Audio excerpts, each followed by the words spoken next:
A canoe was ready to go out fishing, and the skipper of the boat was named Tagai. And the one that steered that canoe, his name is Kareg. And there was 6 crews in there, and the day come for them to go out fishing. They were out on the reef in a very hot summer day, and the crew inside there, they feel thirsty. They just drink the water. And the stern skipper, the Kareg, keep on yelling out for Tagai, this crew drinking the water, they never ask you to, you know. And then he came down from the forehead, come and lift all the bottles up, empties. He cut a rope, make it a string, and he string them, throw them away, overboard. And when they fell on the water, they turn into constellation.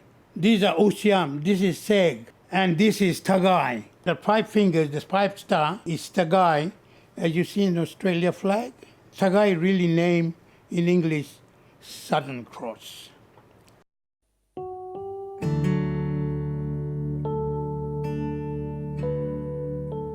It probably is one of the most remote parts of Australia, and nowhere else probably in the world are there 17 schools across 40,000 square kilometres of water. 17 campuses, 16 of those campuses are primary, one's a high school, but we're all separated by water. We've got 2 ancestral languages that really need to be valued. We've got every campus that needs their own individual identity.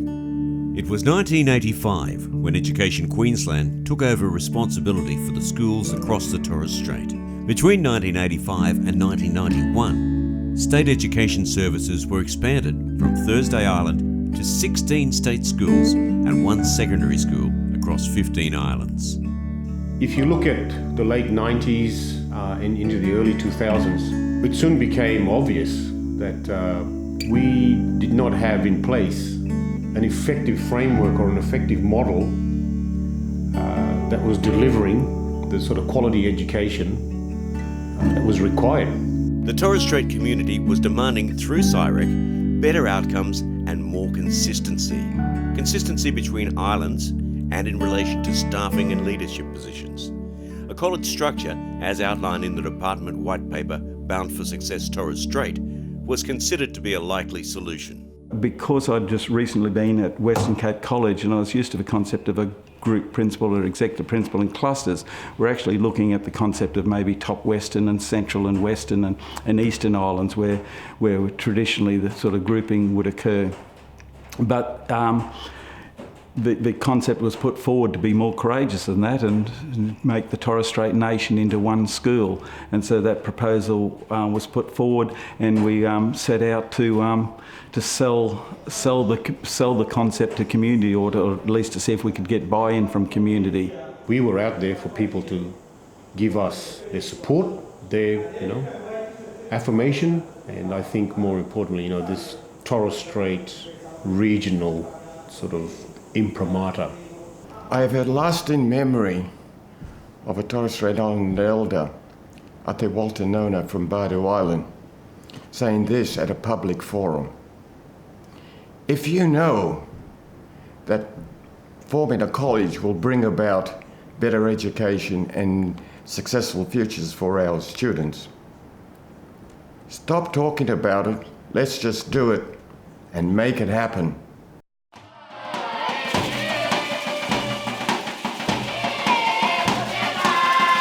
There is a very strong sense of pride in creating an education model that probably hasn't been done before and pioneering UMI education.